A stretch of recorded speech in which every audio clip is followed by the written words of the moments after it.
Hey, welcome back to my channel. My name's Mads, and today we're going to be talking about my anticipated releases for spring 2025. First things first, for those who are astute, you might have already noticed it's a little windy today, and I didn't realize there was a wind advisory where I live until I came out here to film, and this is my filming day, so we're going to roll with it. There's not a good background inside my house. I tried to find one, and I looked like I was blending in with our wall.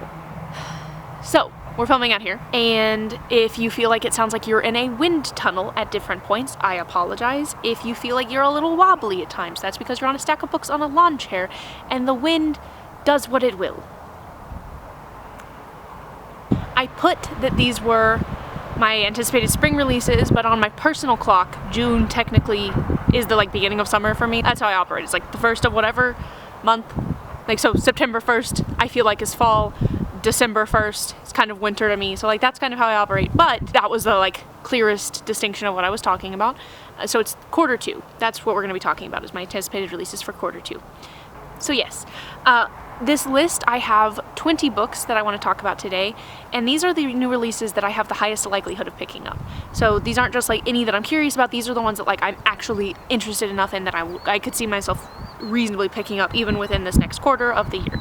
I love these videos because I am really involved in the book community and I try to keep up with everything, but there are always new releases I miss and people will talk about them and I'm like, how did I not know that was coming out? So hopefully this video will do that for you. Maybe there will be a few books that you haven't heard of before, or some that you were already anticipating and you didn't realize how soon they were coming out. The way I'm going to do this is I'm going to put the cover up here, and I'll also have the date that it's coming out written here while I'm talking about it, but I'll say the date, and then if I can just summarize the book with my words, I will try to. But other than that, I do have Goodreads up so that we can have some semblance of articulation. The first book on my list is Faithbreaker by Hannah Kaner.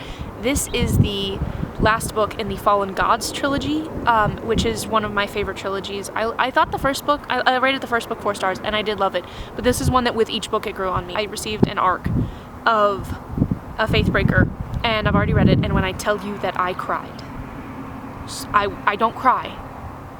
But you're going to notice that it's going to seem like I cry because the books that I talk about the most on here are the ones that have actually gotten me to cry, and if you're somebody like me who struggles with finales because you feel like they're often really rushed or emotionally cheap, they keep trying to do you remember in the first book when we did this together? If this was the last book of our story, it'd be really emotional to bring this up. Okay, I hate that so much. This book didn't feel like that to me. Everything felt like it had been purposeful from the beginning, and it was just one of my favorite finales. If you don't know what the Fallen Gods trilogy is about, it follows a god killer, a disillusioned knight, and a girl who harbors a secret god as they go on a quest to try to figure out. I'm struggling to explain this. They all have different reasons for going on the quest, but they're all they go on a quest. The next book on my list is Gifted and Talented by Olivie Blake. I didn't say when the last one comes out. These both come out April 1st. I'm so sorry. I actually haven't read anything by Olivie Blake before. There was a time when you could not watch a single video or go on to Instagram or wherever you follow book people without seeing an Olivie Blake book. And I know she's incredibly beloved, the Atlas 6 specifically, but also her standalones. And I've been wanting to try her books, but there's something about the hype that intimidates me, not in a way of I'm better than all of you because I don't like hyped books, but in the way that I genuinely want to share with people when we like things, and I don't always like the more popular things. So now that the hype has died down about those a little bit, I feel a little bit more comfortable picking them up. But her new release also seems really interesting to me, and it seems like that may be where I want to start with her works. If you do not know what this book is about, this is the story of 3 siblings who, upon the death of their father, are forced to reckon with their long festering rivalries, dangerous abilities, and the crushing weight of all their unrealized adolescent potential. Seems like a lot to deal with on a Wednesday. The next book on this list is The Windweaver by Julie Johnson. This one comes out April 8th. The wind is picking up again, so if you notice you felt a little wobbly there, it's a very immersive experience. This one, I am going to be entirely honest, I have this one here because of the cover more than anything else. I believe the illustrator's name is Tom Roberts. He does some of my favorite cover illustrations, and there's something about his covers that just makes me want to read the book and believe that I'll love it. This one is a spellbinding romantasy. Last video we talked about scorching romantasies. This one's a spellbinding romantasy, where a young woman reignites the embers of an ancient prophecy, unleashing a storm that could save her realm or doom them all. I don't have much to go off of with that one. This one isn't one. When I said that these were all the ones I was really excited about, that's because of the cover. I know nothing else really, but next one's Afia in the Land of Wonders by Mia Araujo. I looked up pronunciation of that last name, and I try really hard to pronounce it correctly, but it doesn't sound right. So if you feel like I pronounce it wrong and you would like to correct me, please correct me. I will not be upset. I want to make sure I'm pronouncing things correctly. This one comes out April 15th, and it's a retelling of Alice in Wonderland, but with like two twins. One of the twins has to venture outside of their home into the wilderness to find her happiness. I think there's illustrations. I don't always read middle grade, but I do try to like make sure I'm reading it every now and then, because I do have a lot of little siblings and they like reading, and so it helps if I can help find books for them to read that they might be interested in, or it gives us books to talk about. So that one seems really interesting, and I'm excited to pick that one up. The next book on this list is Great Big Beautiful Life by Emily Henry, and this one comes out April 22nd. I love Emily Henry. I am not ashamed to admit that. I love every book she's written. People Who Meet on Vacation is my least favorite, but even that one was a 3.5, I think, and if I reread it I might like it more. You already know what this one is about. You've already heard enough about it. I don't need to tell you, but I'm very, very excited. The next book on this list, and the last one for the month of April, is City of All Seasons by Oliver K. Langmead and Aliya Whiteley. This one comes out April 29th, and it is a vibrant and emotional science fantasy about cousins trapped in mirror worlds, the resplendent and verdant summer city and the ice-carved wastes of the winter city. This is pitched for fans of Every Heart a Doorway and This Is How You Lose the Time War, which are... We don't listen to comp titles, so who knows. But I really love seasonal fantasies. I really love like season-related magic systems, so I'm really excited about this one, and I think the cover's really cool. Moving into May, the next book on my list is Brighter Than Flame. I'm gonna get this out here. The next book on my list is Brighter Than Scale, Swifter Than Flame by Neon Yang. This one comes out May 6th. First of all, I really like the cover. I think this one is about, let me check. Yeah, I'm right. This is a queer Asian-inspired fantasy novella about a renowned dragon slayer who never takes her armor off in public. This is described as She Who Became the Sun meets the Mandalorian, and She Who Became the Sun, I love that book. The sequel was not my favorite, but I love She Who Became the Sun. So if that comp title, I just said we don't trust comp titles, but if that comp title is anything to go off of, I'm really excited about this one. I also really love that cover. There's just something about it that, like, I think it's a contrast maybe, but it makes me so excited to read it. And also, I'm a dragon girl. I love dragons. You tell me there's dragons in the book, I will read it at least once. The next book on my list is The Enemy's Daughter by Melissa Poett. This one comes out May 6th as well. This isn't the type of cover that would usually call to me, but I really like the art style of it. We're gonna see that I can't pronounce any names. A stunning reimagining of Tristan, and I've never actually looked up how to pronounce her name. It's this one. I know I've read it a lot, but I don't know how many people I've actually heard pronounce it, so I'm not even gonna try. Set in a dystopian world woven with magic, an addictive debut YA enemies to lovers romantasy. I am not a big romantasy person, not because I don't want to. I want to like romantasies, but all the ones I read, I tried one recently, and they were gonna use the term prince-splaining. Why does romantasy automatically mean that we try to use TikTok lingo in a fantasy book? Can we not do that? That's all I'm asking. I don't have a problem with a romance-heavy story. I have a problem with how it's being done. Anyway, and enemies to lovers does not always work for me because either I feel like it's not done well or I feel like they were just assholes. But I do love retellings, and I do love kind of like angsty YA fantasy sometimes. So I'm hoping this one actually accomplishes what it intends to. The next one here is the one out of this entire list that I'm the most excited about, and that is The Night and the Moth by Rachel Gillig. This one comes out May 20th, and I am ecstatic about this book. It just stopped recording, I'm sorry. So I may also speed up because this card fills really fast. I read One Dark Window by this author last year, and I didn't think I was gonna love it, and it was one of my favorite books of last year. I'm so excited about this one. This one, let me check to make sure I'm correct. This is described as a gothic mist-cloaked tale of a prophetess who is forced beyond the safety of her cloister on an impossible quest to defeat the gods with the one knight whose future is beyond her sight. I listened to Rachel Gillig talk about some of what, I'm like tucking my hair in. I listened to Rachel Gillig talk about some of what excited her about this and the discussions that she was having, and that this is her most opinionated work yet, and I'm so excited. I cannot wait to hear what she has to say, and I also really love the vibes that she's been teasing with this book. And the last one for May is Love Craves Cardamom by Aashna.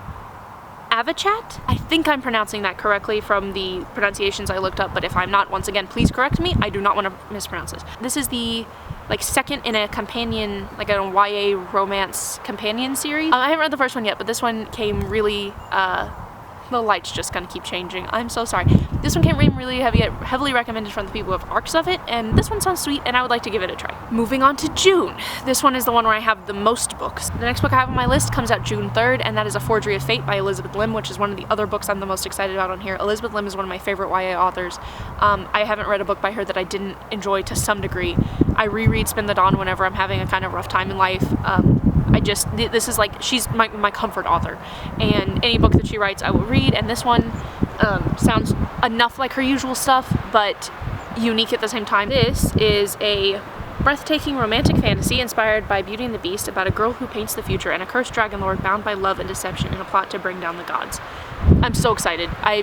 When this book comes out, I will be the most annoying person you've ever met.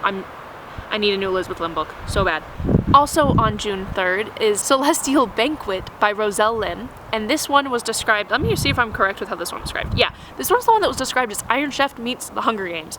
And with all of the things that I have dropped about myself so far, I was such a Food Network kid. I would watch it with my grandma all the time. We would watch Emeril Lagasse, we would watch Iron Chef. Like, that was just like what I did when I was little. I loved it so much, and then as I got older, I would like just watch it on my own time. Iron Chef meets The Hunger Games is the best fantasy pitch I have ever heard before, and I'm so sold. It says it's following a young noodle chef who competes in a cutthroat cooking competition for the gods. Please, I want it now. The next book on this list is Park Avenue by Renée Ahdieh. This one also comes out June 3rd, and this is her adult debut novel, and this one about a young lawyer who gets pulled in to manage a crisis with her firm's biggest client, a family whose Korean beauty brand is worth $1 billion, pitched as Crazy Rich Asians meet Succession. Out of my comfort zone, but I will read what this woman writes, and I'm excited to see. I keep saying excited. Woohoo! Okay, these next two I'm going to kind of steamroll through because I talked about them in my last video, but they're 10 Incarnations of Rebellion by Vaishnavi Patel. This one comes out June 3rd as well, and I have an arc of this. This is described as... I'm going to remember what this is about. This imagines an alternate version of India that was never liberated from the British and a young woman who will change the tides of history. I need to pick up my arc of this. I'm really excited about it. I want to get into books by this author. I talked about this in my last video, so I'm going to kind of steamroll past that. And the next one is Confessions of a Junior Spy by Rosaria Munda. This one comes out June 10th, and I have an arc for this one as well. This is by the author of my favorite series, The Aurelian Cycle. This one is pitched as Eloise at the Plaza meets John Wick, and there has never been anything that is called to me more. I'm so excited about this one. The next book on this list is Bury Our Bones in the Midnight Soil by V.E. Schwab. This one comes out June 10th, and if you have not heard about this one, we are not in the same circles because this is kind of all I have heard people talk about since she announced. V.E. Schwab is such a good author. I haven't vibed with everything I've read by them, but when I do like their books, they're fantastic, and I can't wait to see what she does with this one. The description for this one is 3 young women, their bodies planted in the same soil, their stories tangling like roots. One grows high, one grows deep, and one grows wild. All of them grow teeth. That's not a lot to go off of, but I do trust her, and I'm excited to see what they do with the story. I'm excited to... Stop with the excited! And I can't wait to pick this one up. That was me making fun of myself, not the book. Next one is 6 Wild Crowns by Holly Race. This one comes out June 10th, and this is a captivating epic fantasy filled with dragons, court politics, and sapphic yearning, but it is also a retelling of the brides of Henry VIII. That's such a cool premise! The next book on this list is Ordinary Love by Marie Rutkoski. This one comes out June 10th, and this is the first book I've read. This will be the first book that I read from Marie Rutkoski since the Winter's Trilogy, which was so formative for me. That was my first, I would say that was my first favorite series when I got back into reading. And I found it at a time when I was starting to question just like what I'd been taught by like church and authority and stuff like that. And this book, there was so much in it that just gave me the ability to go, maybe the people who are telling you things are right aren't telling the truth, and maybe things don't exist the way that you were taught that they were. I haven't reread it since then, but I remember how formative those were for me, and I want to pick up another book by her. And this one is a sweeping queer romance. Ordinary Love is the beautiful, wrenching, completely seductive story of 2 people trying to forge a path through fear, bound by a love they discovered when they were too young to understand its power. Sorry for rubbing my nose. That sounds like that could be really devastating, and I'm hopeful that it gives me the same feelings that her writing did when I read the Winners trilogy for the first time. We're almost to the last 2 books. Let's run through these. Okay, the next one is The Mercy Makers by Tessa Gratton. This one comes out June 17th, and the description for this one is: a talented heretic must decide between the pursuit of forbidden magic or the ecstasy of forbidden love in the start of a sweeping romantic epic fantasy trilogy. This one looks really cool. I'm excited about this one. I've heard great things about the author. Again, haven't picked up any of her books. YA fantasy is still really important to me, and I really like the vibes that this one seems to be going for. Okay, the last book on this list, and the one that I am the most, the one that I'm most excited about, one of the ones that I am the most excited about, is A Treachery of Swans by A.B. Poranek. I'm trying to fight the wind, but the wind is trying to fight back. Sorry if this is in a noticeably different position. I was waiting for the wind to die down in I had been waiting for the wind to die down, and then the camera stopped recording because the card was full, so then I had to go back inside and transfer the videos that I had filmed today from the card to my laptop, and so now I'm back to try to finish the other video, and I tried to put it back where it was, but if it's noticeably different, that is why. I'm very sorry. But all I had been trying to say is that the last book on this list, and one of my most anticipated releases for the entire year, not just spring, is A Treachery of Swans by A.B. Poranek. This one comes out June 24th. This is by the same author as Where the Dark Stands Still, which was one of my favorite books from last year. I think about it all the time. That's one of my, if you love atmospheric, like foresty, witchy discussions of religion fantasies, that's a YA standalone you need to pick up. I love that one so much. I will recommend it to everyone. It's the author's newest release.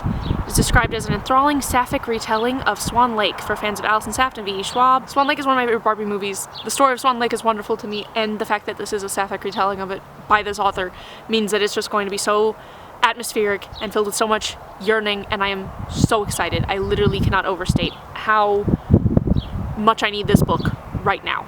And if I would trade something.